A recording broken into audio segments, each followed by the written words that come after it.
From KSAT 12. Good Morning San Antonio starts right now. Good morning. It's Wednesday, June 21st. And Steph, we've been calling it Wimby Wednesday. Wimby Wednesday. We'd like to focus on Wimby Wednesday and not on the heat outside. It's pretty bad, Justin. Mm-hmm. Yeah. With all As that he stands pink and red behind him. Yeah, it's pretty bad. Yeah, Wimby Wednesday. I like that a lot better. Yeah. I do have to show you these numbers. I'm obligated, by my boss. But 104 today. The heat index will be around 113. Yesterday we set all sorts of records, and I'll show you some of those coming up. But we got up to 117 for the heat index yesterday. That is a new record for us. We also set a record high. Don't know that we'll set a record high today, but does it matter? I mean, 104 is still really hot. Let's get to some good news here. We do have a chance for some thunderstorms this afternoon, and I think that could cool us down a little bit later this evening. In the meantime, we still do have those excessive heat warnings for most of the state. Doesn't matter where you go in the Lone Star State, you're walking right into some big-time heat. 87 at 11 o'clock, 90 noontime. 102 at 3 p.m., 104 at 4 and 5. The heat index will be somewhere around 113, 114, maybe as high as 115. And then look for temperatures to be slow to cool tonight. But we do add in those rain chances. Starting, I'd say, about 6, 7 o'clock, that's when we start to see a chance for some thunderstorms, and that continues right on into tonight. I'm going to talk all about that, time it out for you, talk about the severe weather threat, too, coming up here in just a couple of minutes.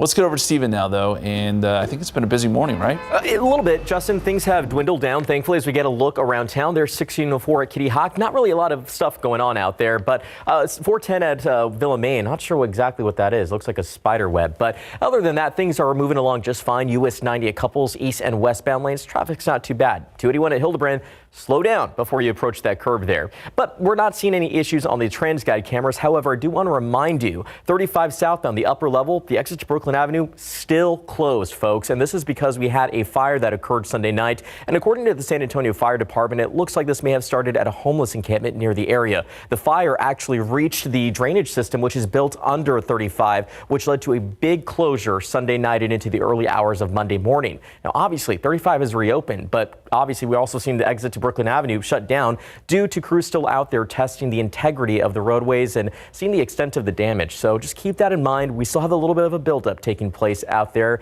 In fact, it impacted a lot of people's commute this morning, but we're not really seeing a whole lot of else out there in terms of the congestion, just a little bit here and there. And of course, a lot of that scattered construction. Now, I know this may seem like a lot of words along 281 on the north side of San Antonio, but this is important stuff. Curb construction is taking place. Should wrap on Friday, June 23rd, but it will start during a busy time, 9 o'clock this morning to 3 in the afternoon. Single lane closures on the southbound frontage road right there at Borgfeld Road. But scan this QR code because there's a lot of other construction spots taking place in and around the Alamo City. So we want you to be prepared before you hit the roads. Always good to know before you have to go. Ladies. Thank you, Stephen. Here's today's 9 at 9. Despite rescue crews picking up some noise in the deep waters of the Atlantic, the U.S. Coast Guard says they have not found the submersible with 5 people inside. The submersible took the group down to the Titanic wreckage on Sunday, but stopped communicating less than 2 hours into the journey. Authorities warn the crew will likely run out of oxygen by tomorrow morning. Today is the first day of summer, and experts predict much of the country is in for a scorching season. With the excessive heat warnings we've been under, some state officials are worried about a record-setting strain on the power grid. Experts predict above-average temperatures in most states this summer, and ocean warmth is already record-setting. The makers of the popular weight loss drug Ozempic taking action against some companies offering a knockoff version of the medicine. They are demanding the company stop what it says is the unlawful sale of non-FDA approved compounded products that claim to have the active ingredient in Ozempic, Wegovy, and Rybelsus. They say the illegal sales are confusing people, posing a safety risk. It will take more than another century for women to achieve equality with men. That's according to the World Economic Forum's Global Gender Gap Report. They estimate that at the current rate, it will be the year 2154 until true gender equality is reached worldwide. The experts blame the pandemic as well as economic and geopolitical crises for holding back women's progress. The U.S. is 43rd on the list of the world's countries. The country closest to reaching true gender equality is Iceland. Construction companies across the country are stepping up work on new homes. Groundbreaking on single-family home projects jumped in May by the most in more than 30 years. Permits for future construction also rose. Another car maker is on board with using Tesla's electric car connector. Rivian, a maker of all-electric pickups and SUVs, now says it will start using the connector, which Tesla calls the North American Charging Standard. GM and Ford have also signed on to start using the connector in upcoming vehicles, and Hyundai now says it's considering making the move as well. Newspaper giant Gannett is suing Google. The publisher accuses Google of holding a monopoly on digital advertising technology. Gannett says the search giant forces it to sell more ad space to Google at lower rates. It seems Americans were not quite in a giving mood last year. Charitable donations in 2022 fell compared to the year before by nearly 3.5%. The latest report from the Giving USA Foundation says it's just the fourth time in the last 40 years that donations have gone down. Spotify has made changes to its desktop look. There's now a Your Library feature, which gives access to saved music and podcasts. Spotify will also have a Now Playing view, which gives the artist biographical information. And that's today's 9 at 9.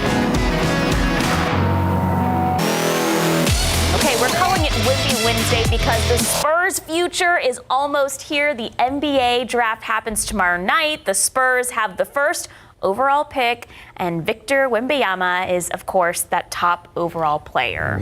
That's right. And from what we have seen on and off the court, this will be a perfect match. And Robin Roberts got to sit down with Victor in France, and we found out a lot of what makes him tick. Yeah, he has been described as a generational talent, like a Tim Duncan, a Michael Jordan, or LeBron James. Before you get ahead of yourself, Victor Wembanyama is nowhere near that level, at least not yet. But that is the expectation of the 19-year-old phenom. He is just a day away from becoming a San Antonio Spur, and Spur fans are beyond excited. We know from watching him over the last month or so what he can do on the court. We learned a lot from Robert Roberts sit down about him off the court, like he loves to eat. Word on the street is that you eat quite a bit. How many meals a day? I gotta eat whenever I can. Before practice, after practice, before going to bed, after waking up, before the nap, after the nap. He'll fit right in here in San Antonio. We love to eat. He said he wants to bring some of that French cuisine with him, but he'll probably fall in love with a little Tex-Mex and some barbecue. He gets his athleticism from mom and dad. His mom played basketball and coached Little League. His dad ran track. They let Victor play the sport he wanted and supported him all the way. The thing is, they didn't really interfere with my sport. They let me be how I wanted to be. They made a lot of sacrifices. On the other hand, they're going to be able to retire early, so. When he steps off the plane here in San Antonio, he will feel the heat in more ways than one. We're going through a heat wave, temperatures above 100, but there will also be some pressure on him from the outset to get this team back to winning. One thing Victor can point to, his goals. The most important for this is to have your goal in sight. I have such high expectations from myself, and I'm so determined that the expectations of others are nothing compared to what I expect of myself. Words every Spurs fan wants to hear. He says he is ready for the next step because of something a lot of people don't see, that work ethic, something he takes pride in. I think that because they don't know my work ethic. I know how I work, how we work with my surroundings, with my environment. You know, I could never have any doubt. You know, we always talk about the Spur-type player, that culture player. Mm-hmm. You can just listen to that interview right there and tell he's going to fit in with this culture, the way the Spurs have built it. And he is going to be that humble player. He says he's very humble now, but when you get on the court, you can't be so humble because you're going up against the best players in the world. Right. So, and the other thing is, he's skinny. He's about that big around. And Robin asked him about that. He said, yeah, well, maybe some more people need to skinny up instead of bulk up. I like that answer. But he does eat a lot, and he has to. He eats all the time. Yeah. Well, okay, so he's 19, but in that interview we were talking about he's so mature. He comes off like he is so intelligent, well-rounded, and cultured, and not like your typical 19-year-old. We have to remember, like Tony Parker, he's been playing professional basketball for several years now. Remember, Tony started when he was like 15 before he came to San Antonio. He said 14, he started training. And then he got into the French league. And so he's been playing professional ball for a long time. I think he played like 62 games this year, something like that. So he's been playing a lot of the best players in Europe, going up against them. Of course, they're not NBA players. But so that's going to be a little adjustment for him. But is he 7'3" or 7'5"? There's so many different reports online, on air. Yes. Was he 7'3" and then he grew? Well, here's the thing. He's tall. That's all we need to know. We can stack us three together, and he would still be taller than us. He's only 19. Can he grow more? He could. Remember, David Robinson didn't grow to 7 foot till he got the Naval Academy. Right. Wow. He was like 6'6", 6'8", something like that. Yes. Then Some people grow in in their 20s. So there you go. So. Yeah, I'm still waiting to grow. All right, so it's Wimby Wednesday. You might get to 7'5". Hold out hope. I always hold out hope. Keep my fingers crossed. Got a lot to go. So on Wimby Wednesday, as y'all like to call it, we're going to have our live report starting at 5 o'clock.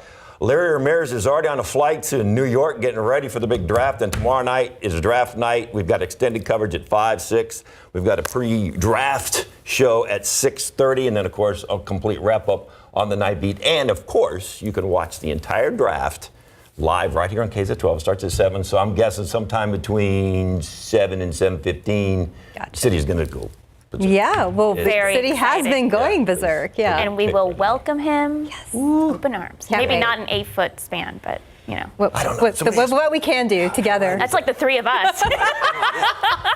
We are Wimby. Welcome, Wimby. Thank you, David. Fun, all right. Time now, 9:09 and 82 degrees. Here's a look at what's coming up next. These students have been working really hard this summer, and they've been learning different musical instruments and having a lot of fun along the way. How music is helping these kids from confidence to their performance skills next. Worse stuff. Well, this summer, local children and teens are developing their musical skills while creating lasting memories. Tiffany Huertas joins us live from Edgewood Fine Arts Academy with how the Classical Music Institute Summer Education Program is helping kids improve their confidence and learn new skills. Good morning, Tiffany. Good morning. Students have been learning different instruments, the piano, the clarinet, and they're learning voice as well. This morning we have Christopher to talk a little bit more about this program. Good morning. Tell us more about this program. Yes, absolutely. So this is the Classical Music Institute's youth program that we're going to be seeing a lot of today. And we sort of have like 3 tiers to it that we've been developing. And so the first one is for youth participants from 8 to 18 years old, based here at the Edgewood Fine Arts Academy. And they come in and they work with string instruments. We also have a voice program. We also have piano classes and different musicianship classes and all kinds of really cool offerings that they get to have. Then we have a second tier that is our Teaching Artist Fellowship, which features young teachers from around the country that come in and want to work with the students and kind of gain their pedagogy skills and work with our artist faculty as well. And then we have a third tier, which is our collegiate voice program, which we have in combination with Opera San Antonio. And this is our first year that we started that. And we've got some great concerts. We have one on Friday night that we're doing with them, and we're really excited for all of them. Where are we right now? Right now, we're at the Edgewood Fine Arts Academy, and we're working with our youth orchestra. And I think that they have a piece that they're going to play for us today. Perfect.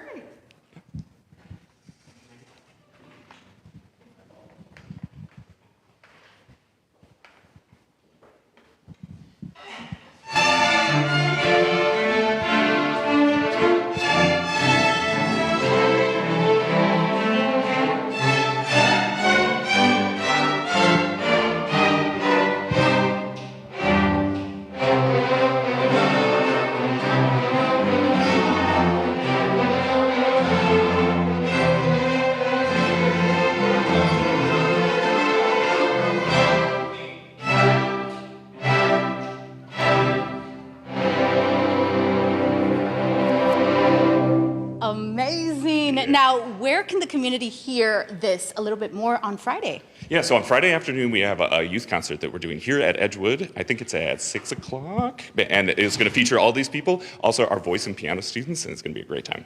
What is the most important part of all of this, the big goal out of this program? I think we love coming together and making art, and we love to do that with the people in our community.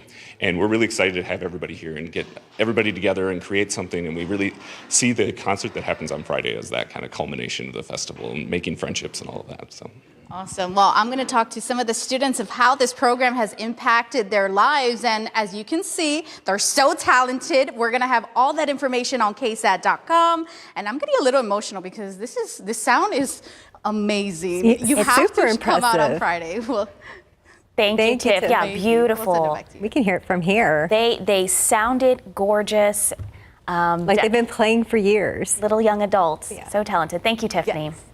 And looking out there with live cam, humid, 82 degrees. But I want to say when I stepped out, like in our little break, it was slightly less humid than it was at 4 a.m. 4 a.m. Yeah. Sarah's saying you're wrong. Steph was like way too nice, even to the weather. You can be mean to the weather. I can be mean. I'm allowed. You're allowed. Find the positives. She will. There's not a lot there positive wise because, man, yesterday, look at these records. These are just some of the records yesterday.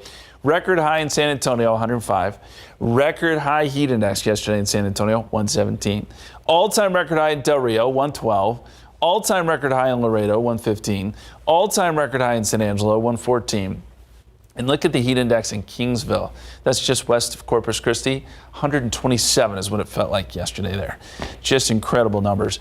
We're probably going to be right back in that territory again today. 83 right now. The good news, as I've been saying, we have some rain chances tonight, and I'm hoping that cools us down a little bit. Dew point is at 75. We've already got a heat index of 90 right now. Dew points are still in the upper 70s, close to 80 in some cases, and these numbers just are having a really hard time coming down. Now, I think as we get into the weekend, and next week, you'll see the afternoon dew points really start to drop more. It'll be more of a dry heat. But in the meantime, this heat index is still a very big issue, as it has been every day. 92 is what it feels like in New Braunfels, 85 in Seguin, 90 the heat index in Hondo, 87 is what it feels like in Bandera, and the peak heat index today up there around Bandera will be 113. I think that's about what we'll see here in San Antonio. Some places could go as high as 115 as far as that heat index, at least for a couple of hours later today. That's when we have the excessive heat warnings, and that's when we have, of course, the CPS Energy Yellow Day. We've seen this last several days as well. So we have to continue our everyday conservation measures. And there's a couple other things you can do there, like avoid using large appliances like your oven, washer, dryer, and dishwasher between 3 and 8 p.m. to conserve that energy. Yesterday, ERCOT was asking the same thing. For more information, you can scan that QR code, and we have more information on our website. Morning cloud cover is quickly going away. That's not going to be a problem. So as we look at the forecast, storms begin to develop around 5 o'clock. So around dinner time, up across the hill country, and then they start to work their way southeast by the evening hours. So this is 10 o'clock, and this is just one of our computer models, but it does show some of these storms getting a little bit closer to San Antonio. Then as we head into the overnight hours, it wants to develop a complex of showers and storms that scoots just east of San Antonio. If that's the case, we're going to miss out on a lot of heavy rain. But I still think we have an opportunity to get some scattered storms sometime between, I'd say, 7 and midnight. That's kind of the time frame. And the severe weather risk is there. The Storm Prediction Center does have us in an isolated risk for severe weather with a greater risk to the north of Austin. But hail and gusty winds are going to be our main threats. We do see storms develop, especially in the afternoon hours. And then if that complex of storms does come to fruition, then there could be some flooding and spots. But I don't anticipate that being a big problem. 99 tomorrow. Leftover cloud cover from those storms should help with temperatures, so maybe below 100. But then we're right back in the triple digits Friday, Saturday. And then next week looks like it may be brutally hot yet again. Hey, happy summer solstice. There's that too. 9:57, guys. We officially. It's almost time. Shall we step outside? It'll be a party. Yeah. No, I am so excited. We should not step outside. No, we'll celebrate from indoors. Good idea. Thank you, Justin. Thank you, Justin. Yep. 9:20 and 83 degrees. And like we have been mentioning, today is the summer solstice. When we come back, we're going to speak with a NASA expert to learn more about what the summer solstice means and why this is such an exciting time for our sun. Welcome back. Today is the summer solstice, the official start of summer for those of us in the northern hemisphere, and also the longest day of the year. And that big blazing ball in the sky, our sun, is getting ready for its own kind of increased activity. So joining us this morning to talk all about the interesting things happening for our star is NASA research astrophysicist Nicolene Vial. Good morning. Good morning. Good morning, Nicolene. Thank you so much for joining us. So as we mentioned, today is the summer solstice. So what does that mean, especially in the significance with the Tropic of Cancer and also the Tropic of Capricorn? Yeah, so the rotational axis of the Earth is actually tilted, and those two circles, the Tropic of Cancer and Capricorn, are the limits of that. They're equivalent to that tilt. And so what happens is in the northern hemisphere, today is the summer solstice, which means that we are tilted most towards the sun, and that's the longest day of the year. And it's also when we get the most direct sunlight from the sun here in the northern hemisphere. And NASA also has some big plans to celebrate our sun in the coming year. What makes this such an exciting time for the sun? We are so excited. The sun touches everything. And so to celebrate that, NASA is having the heliophysics big year. It kicks off with two solar eclipses. First is an annular solar eclipse where the moon comes between us and the sun but doesn't fully block it. And then next will be a total solar eclipse where the moon comes between us and the sun and does fully block the disk of the sun, allowing us to see the solar atmosphere, the solar corona around it. And then it concludes with Parker Solar Probe, one of NASA's missions, having its closest approach to the sun and really getting to measure up close with the sun. So, Nicolene, you mentioned the sun is getting more active. So how will that impact us? Yeah, the sun has these 11-year activity cycles. So right now we're in solar maximum, which means that the magnetic explosions on the sun are happening more and more often. This launches coronal mass ejections and solar flares. And this provides space weather, which we are protected from here on the Earth because of our atmosphere and because of the magnetic field.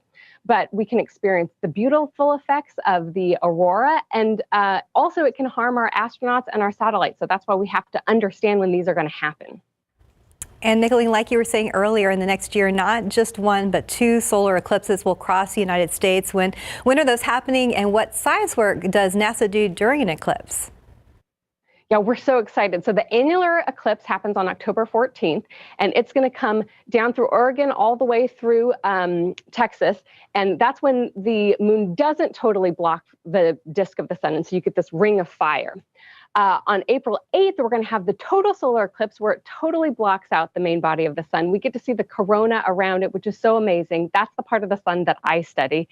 And NASA just announced 5 new studies to study the sun and also to study the sun's effect on Earth's atmosphere when this light goes away because of this natural experiment of the moon getting in the way. Well, Nicolene, thank you so much for joining us this morning and answering all of our questions for our viewers. You can watch this interview later on at KSAT.com if you missed anything. Thank you, Nicolene. Thank you. Thank you. Time now 9:27 and 83 degrees for now. We'll be right back.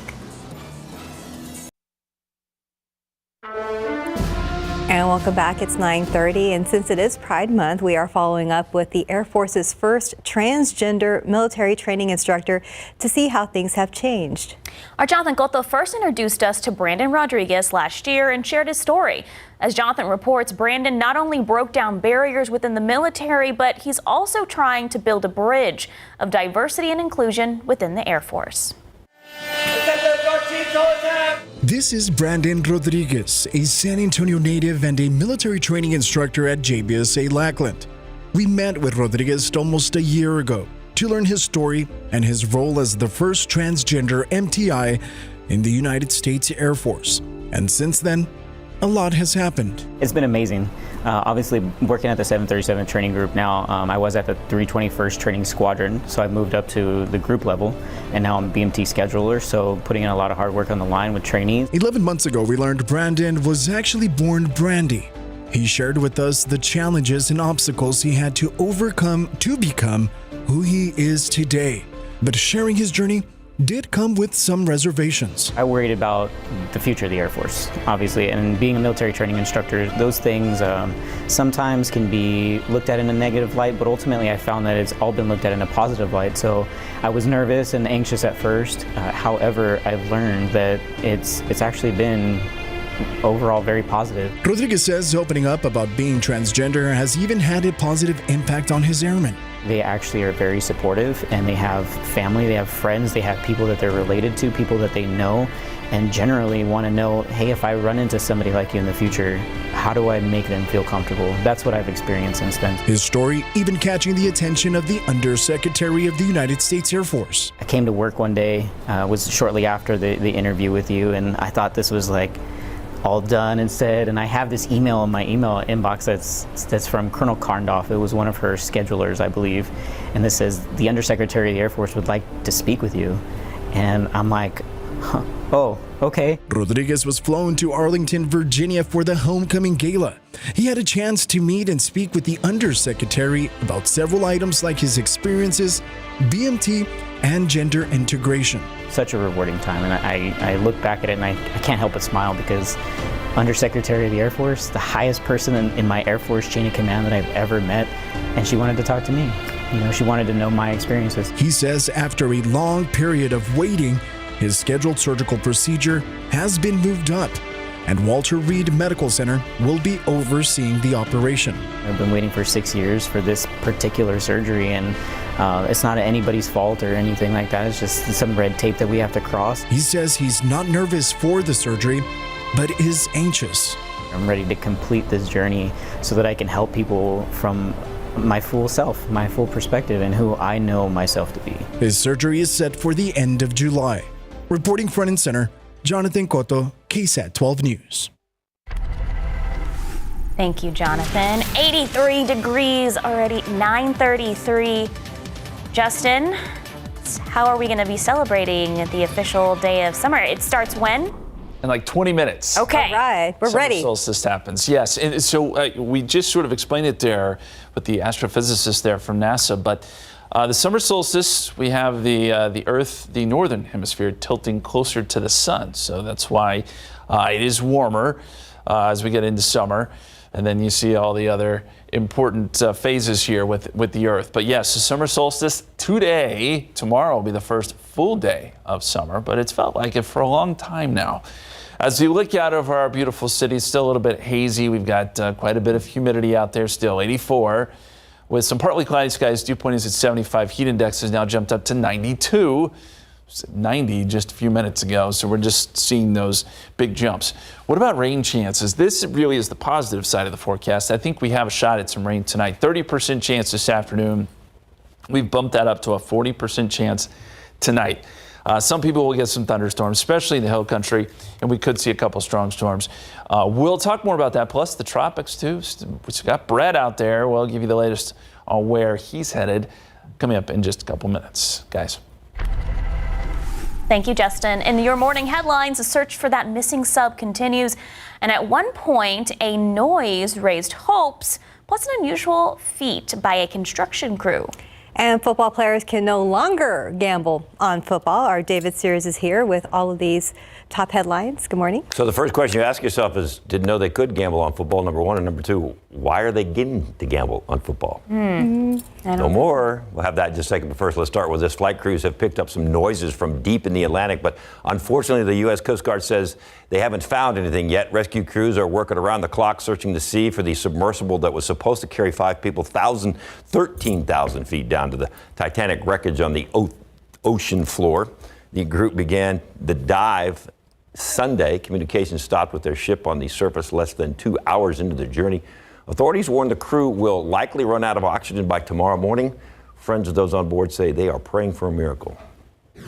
I'm terrified. I'm anxious. Every single second, every single minute feels like hours. And we're losing time. The Navy sending a ship capable of pulling up 60,000 pounds, provided the sub can be located. The interstate that collapsed after a gas tanker crashed and exploded in Philadelphia 2 weeks ago reopening to drivers this weekend. That's way ahead of schedule because it was originally supposed to take months for that highway to reopen. As we well know here in San Antonio, infrastructure projects can get drawn out. So for this highway to get vehicle worthy in such a short time, pretty amazing success story.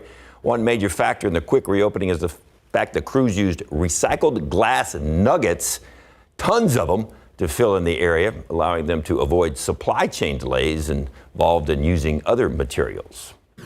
Glass aggregate is not new. It's been used in Pennsylvania for 7 or 8 years. It's safe, it's sound, it's ready to go to work. This is what it looks like when the ingenuity of Delco meets the grit of Philly, and we work together to get it done.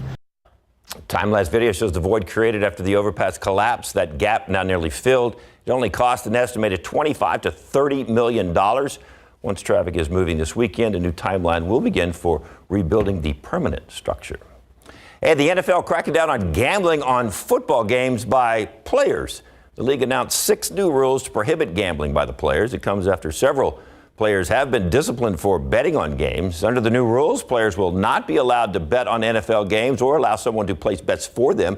They will also not be allowed to gamble at any team facility while traveling or staying at a team hotel. Players will be prohibited from sharing inside information with anyone or even entering a sports book during the season. And finally, NFL players will not even be allowed to play fantasy football.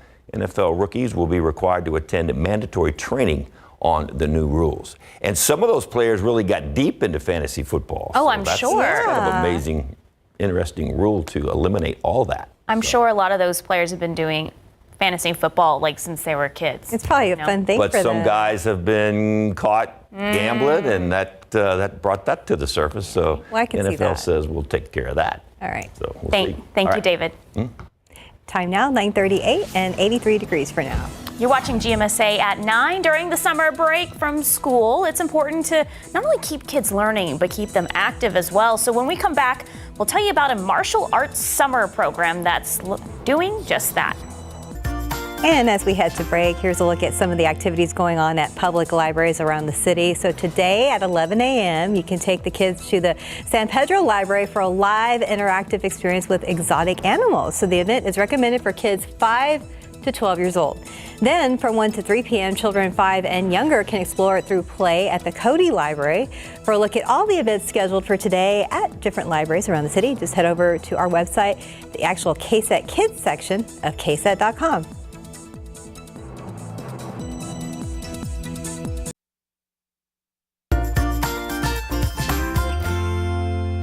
Well, martial arts is a great way to learn about your body both physically and mentally. As we continue to highlight some of the summer camps in our area, David Sears tells us about a local martial arts business that is looking to keep your kids active during the summer break. Texas Tong Sodo has been in our community for nearly 40 years. Owner and master instructor Patrick West believes martial arts is an essential sport for everyone to learn. Promote health, self-defense, and to be a better person.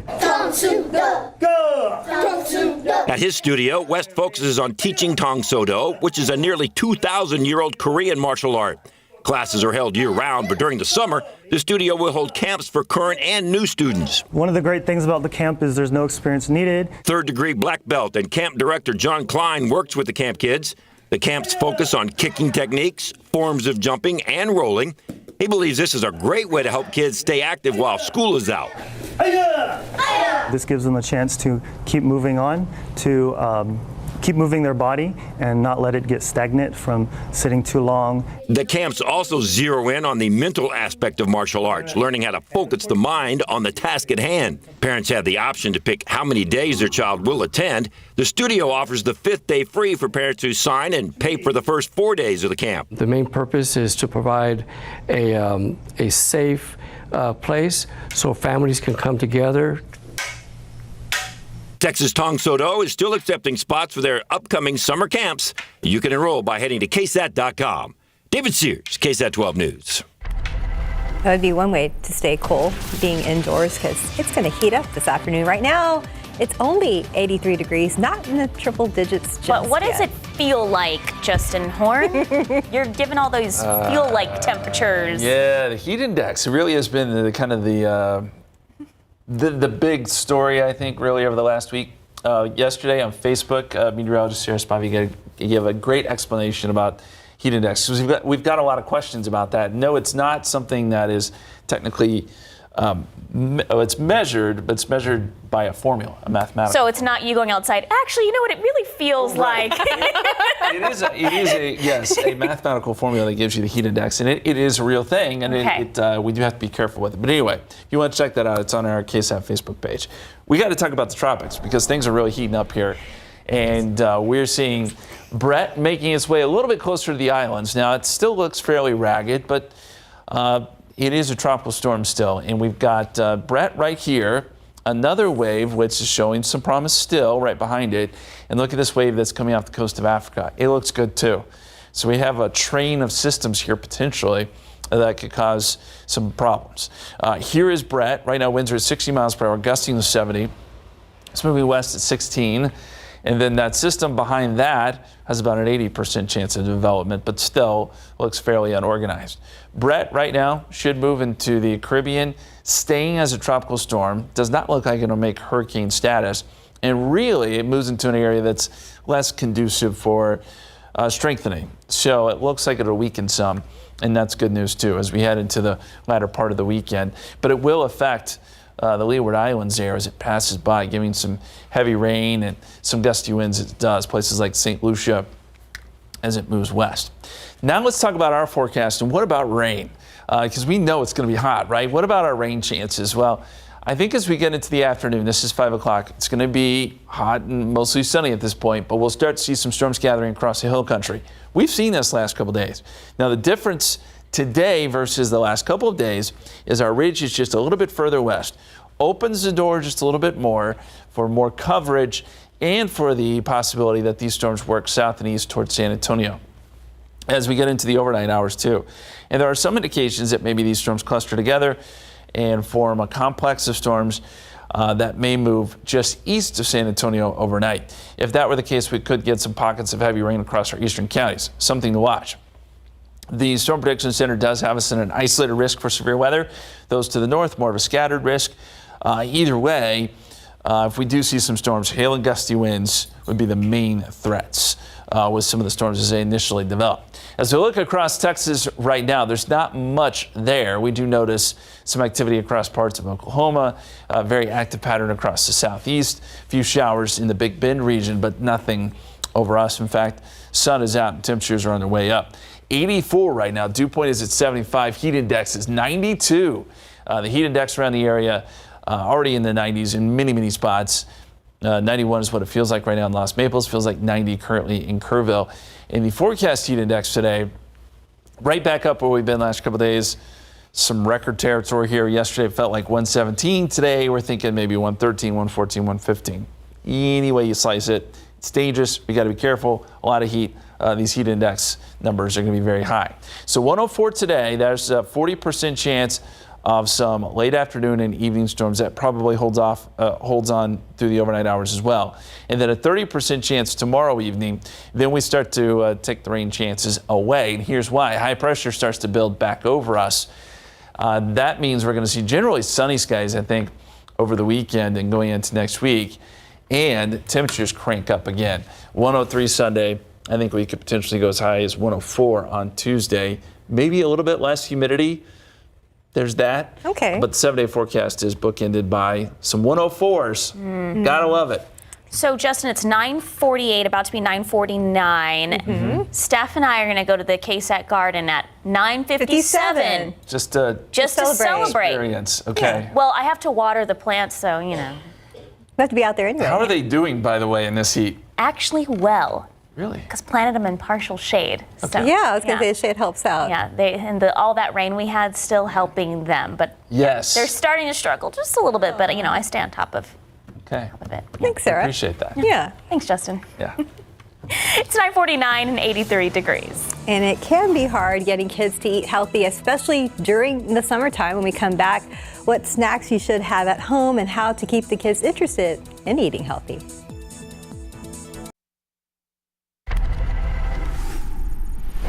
A local woman from Fort Sam putting aside her combat boots for a set of high heels. I'm Katrina Weber. I'll tell you how she's hoping to make strides in the pageant world. Coming up tomorrow on GMSA. And welcome back. It's 9:53. So getting kids to eat healthy can be a struggle year round, but especially over the summer break when they're out of school and their routines are disrupted. CNN's Mandy Gaither has some ideas for healthy summer snacks for kids.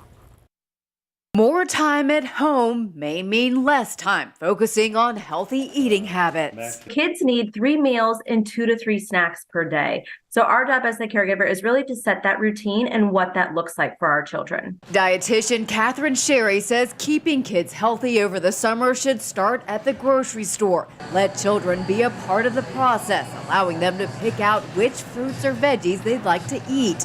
When it comes to snacks, Sherry says pair them with at least 2 different food groups. Having a trail mix with a piece of fruit. So we've got some protein and then we've got the fiber in the fruit. Having some popcorn, maybe with some edamame. We've got the fiber with the popcorn and we've got some protein with that edamame. Other ideas, freeze-dried fruit and some peanut butter crackers, yogurt, fruit, and some crunchy cereal so they can make their own yogurt parfait.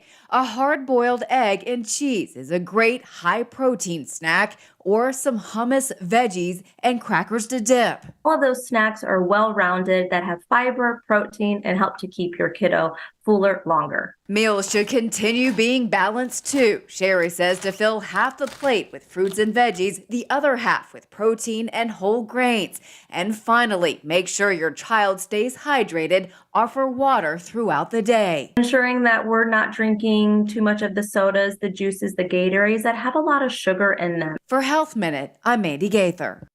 Okay, some other tips the dietitian says: allowing kids to fill up a snack basket in the pantry or a drawer in the fridge will allow them to know where to grab those healthy snacks and may make them more likely to want to eat them. I think that helps. So she also says letting them help chop and prepare the food can also help make meal or snack time more exciting for them.